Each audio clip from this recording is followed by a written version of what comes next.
David. Kings tended to have a problem with pride. 3 notable kings who had a problem with pride: Pharaoh, Belshazzar, and Saul. They were lifted up with pride, and they didn't end well. One lost his army at sea. One lost his capital city and his life. And one lost his throne and took his own life on a lonely hill. But as we consider David, you remember what was said of David in Acts 13:22. I have found David, the son of Jesse, a man after my heart, who will do all my will. That's what we remember about David. God declaring, he's a man after my heart who will do all my will. Could God have looked at us at an early point in our life and said of us, he has a heart like mine, and he will do all of my will? I pray that he could, because I pray that that's what we are doing now. You see, God saw in David great qualities even at this early age. In 1 Samuel 15, now it hasn't been so long at this point that Saul has been king, but he's been instructed from God through Samuel to go and utterly destroy the Amalekites. Well, he goes, and as you remember the story, he saves the best of the sheep, the oxen, saves King Agag. And in the meantime, as he's on the way back, God tells Samuel that he's not obeyed the commandment of the Lord. Yet, we find that Saul comes back. I have performed the commandment of the Lord.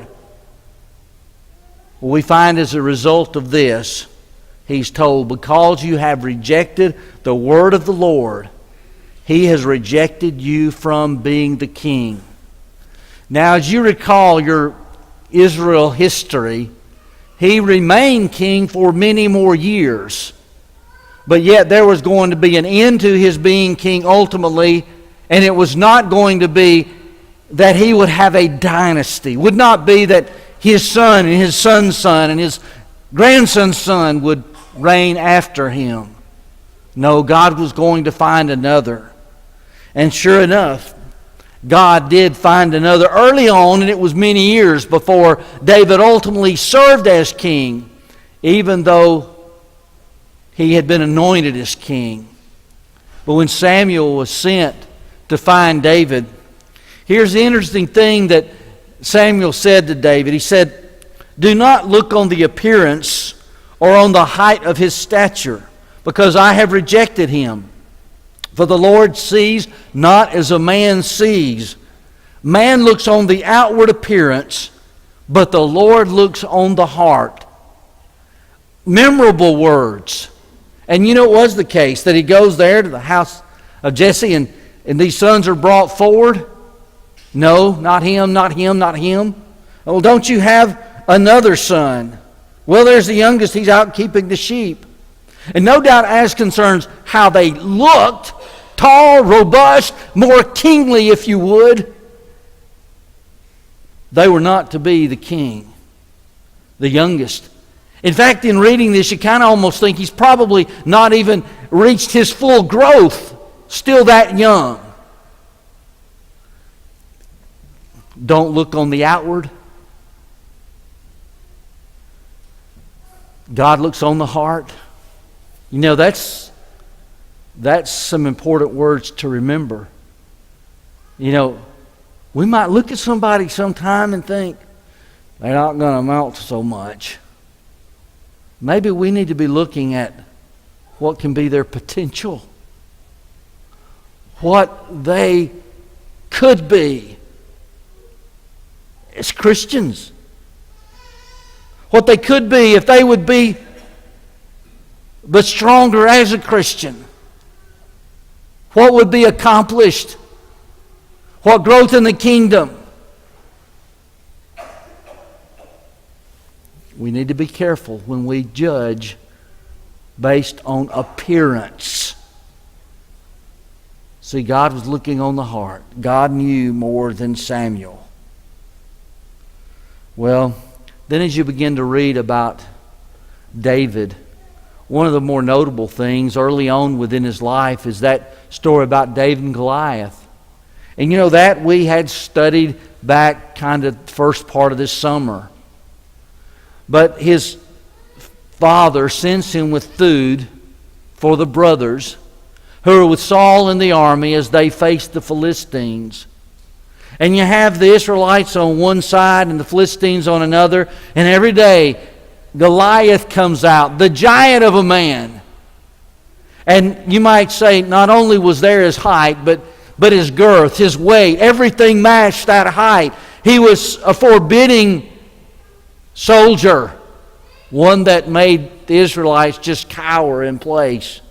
Well, he had put forth the challenge, let's send out your best, let's fight. You defeat me, we'll be your servants. I defeat you, your men, and you will be our servants. Well, they weren't sending anybody out. Nobody was willing to go. But David. And as you consider that story of David, I'm so glad it's there. Because I think that helps us to see into the heart of this boy, David.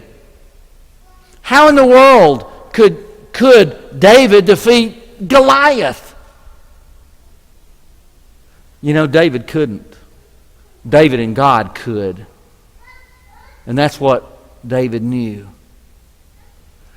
Though we would find that Goliath had heavy armament, he had the offensive weaponry, David takes those 5 smooth stones. To a man, we might be thinking, stones against this man with this armor and the spear and the sword. But you remember the story, because it wasn't David and Goliath. It's David and God against Goliath. And so you see this deep faith of David and how that he wins the battle. He wins the battle. Now, some people think that Psalm 23 was written by David as he was facing Goliath. And let me just say this. I'm going to read through Psalm 23. I know it's familiar to you. It's kind of second nature to you. Many of you just quote it verbatim. But as I read this, I just want you to be thinking David and that story of Goliath and how it would really fit that particular time in his life. Psalm 23, verse 1, a psalm of David. The Lord is my shepherd, I shall not want. He makes me to lie down in green pastures. He leads me beside still waters. He restores my soul. He leads me in the paths of righteousness for His name's sake. Even though I walk through the valley of the shadow of death, I will fear no evil. For you are with me. Your rod and your staff, they comfort me. You prepare a table before me in the presence of mine enemies. You anoint my head with oil. My cup runneth over. Surely goodness and mercy shall follow me all the days of my life, and I will dwell in the house of the Lord forever. The mention there, the valley of the shadow of death, or preparing a table for me in the presence of mine enemies. You can just imagine him writing that before this great battle. Next, look at that occasion when David was in that cave of En-gedi. You read about this in 1 Samuel 24, 1 through 12. And by this time, David had already been a refugee for some time. I say a refugee, that may not be the best term, but he had been on the run from Saul. Saul wanted to kill him. Now, oftentimes, seriously, the typical response of a man, my enemy wants to kill me, I want to kill him. That's the typical response of a man. But that wasn't the response of David. Because you see, on this occasion, he could have easily taken the life of Saul. He's already been anointed to be king. He's just waiting now for Saul to die. And not only that, Saul's trying to kill him. You think every reason in the world to take Saul's life, but he refuses. He refuses. You see, he respects God's anointed, knowing that, you see, God had anointed Saul to be king. But notice the element of trust. Just like there was trust when he went up against Goliath, there's trust now with Saul. See, he knew he had already been anointed. He would be king. And it's just a matter of time. So he's going to leave it to God's timetable. He's not going to take Saul's life. Can't you see the trust here? The trust that David has in God. The last 3 weeks we looked at that story of David and Bathsheba. And we're not going to go back and preach 3 sermons now in the next 15 minutes. But there you find the very, very, very low point in David's life. He sees Bathsheba, inquires who is she, and then has his servants go and bring her to him. He commits adultery. She's with child. So he tries to cover it up. It doesn't work out so well, not initially. And so as Uriah returns to the front, he sends word to Joab to put Uriah in the hottest part of the battle, then withdraw from him so that he would be killed. He's engineered the murder of Uriah. Adultery and murder. Okay, we start talking about sin. Sometimes we'll be in a Bible class, somebody raise your hand, but sin is sin is sin. Nobody's going to argue with that. All sin separates us from God. Nobody's going to argue with that. But I think we also realize that in man's mind, some seem a whole lot worse than others. And adultery and murder are some of the worst. And certainly, as you consider the earthly consequences of sins, some sin may have little earthly consequence. Adultery and murder, significant consequence. And maybe he thinks, hey, I got this covered now. Until Nathan shows up. Tells him the story about the poor man with the little ewe lamb and the rich man with many flocks and herds. How that rich man takes the one of the poor man, kills it for that visitor who's come his way. And David, enraged, what he's done is worthy of death. He shall repay fourfold. Then Nathan says, you are the man. You are the man.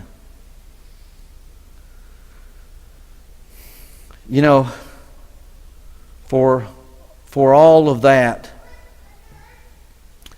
we'd have to say,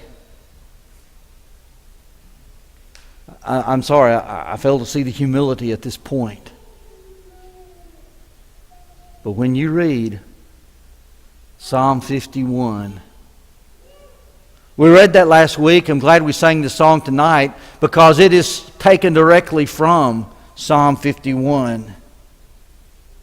Psalm 51, beginning in verse 1, says, a psalm of David when Nathan the prophet went to him after he had gone in Bathsheba. Here's his words.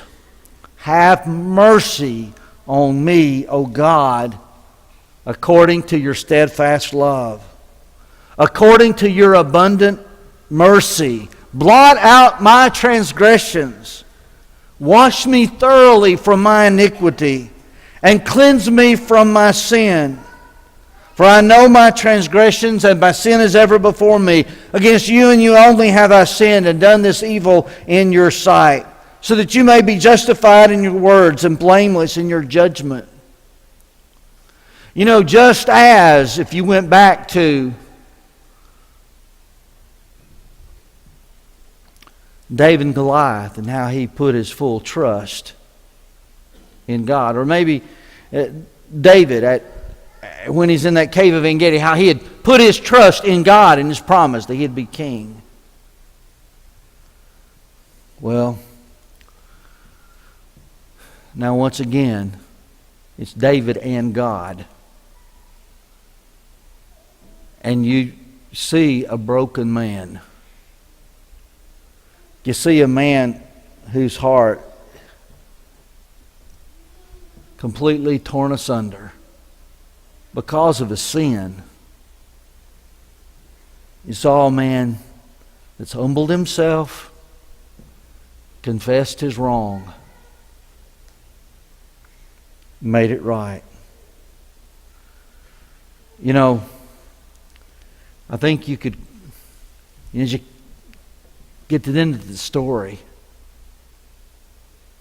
I think there's a lot of hope and promise for every one of us because he was forgiven. Then there's something to be learned too. Do not expect God to cover up what we're unwilling to uncover. It was only when he confessed it to God that he was forgiven. If we were going to say, okay, pick out the time in his life where maybe we see, pride and arrogance and how it maybe got him into trouble. Well, okay, maybe David and Bathsheba's story. But a second, which we don't talk about as much, is the numbering of the people. That is, it's like, okay, how strong is my army? You can be sure of this, that our government knows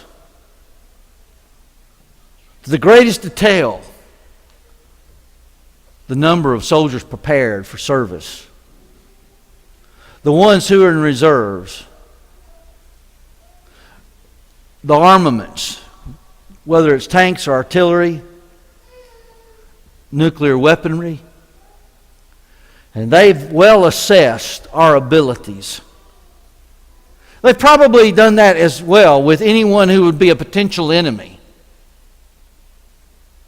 Well, David, how strong are we? How many fighting men do we have? Count them. Can we say he's a side character through all this? Joab. And you can't help but think Joab's seen it all because, Joab's the one that gets the letter, put Uriah there in the front of the battle, at the hottest of the battle, and then withdraw from him. So he's seen the very worst of David, and as well he's seen some of the best of David. And it's Joab who responds, "May the Lord your God add to the people 100 times as many as they are, while the eyes of my Lord the king still see it. But why does my Lord the king delight in this thing?" See, Joab knew it wasn't the number of men. It was the fact that God was on his side. And what a way to word it. God will add 100 times as many as they are. Like to say, you got 100 soldiers? No, with God you got 1,000.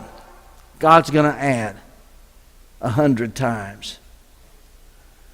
And then in 2 Samuel 24:10, you read, "But David's heart struck him after he had numbered the people. And David said to the Lord, I have sinned greatly in what I've done. But now, O Lord, please take away the iniquity of your servant, for I have done foolishly." He's been rebuked. He recognizes his sin, and he confesses it. It's not just, you see, with David and Bathsheba. It's with the numbering of the people as well. And we can thankfully say, when he realizes what he's done, he comes before God and confesses. Now, in this particular instance, God gives David 3 choices for punishment. You read about this in 2 Samuel 24:11 through 14. And then David makes intercession with God for his people. Verse 17. Then David spoke to the Lord when he saw the angel who was striking the people and said, Behold, I have sinned. You see, with these 3, he chose God, basically. But there was still punishment. And the scene is punished. Behold, I have sinned, and I have done wickedly. But these sheep, what have they done? Please let your hand be against me and against my father's house. You know, that's just an overview, quickly. David. What I want you to see is his humility and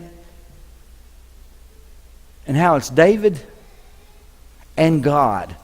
It's the way it started out when God considered the heart of David even before he was king. Whether it was David and Goliath's story, whether it was David in that cave of En-Gedi, even at the low points of his life with David and Bathsheba numbering the people. It's not a story simply of David. It's a story of David and God. And I think that when you realize the stories of David, that's what you come away with. It's David and God. If the book of your life were written, they told about your growing up, your young life, your adult life, your work, your habits, your joys, your sorrows, your passions, your delights. Would it be all about you? Or would it be you and God? When you have to call upon someone to say a few words, a eulogy, your family's having to do that. It's you who've died. What can he say? What can he say? What can he honestly say? And is it only about the deceased, or is it about that person who died and God? That concludes this lesson, concludes all these lessons on David. Let it be. Just like David and God, let it be me and God. Let it be you and God. If we could assist you tonight in obedience, if you've determined, I want to turn away from that sin, I want that salvation He gives, God's grace and mercy will save. We give you that opportunity with your faith, having repented, to confess your faith before these people here, to be baptized, immersed for the forgiveness of sins. If there's a need for prayer, be glad to take the time and pray for you now. If you need to come,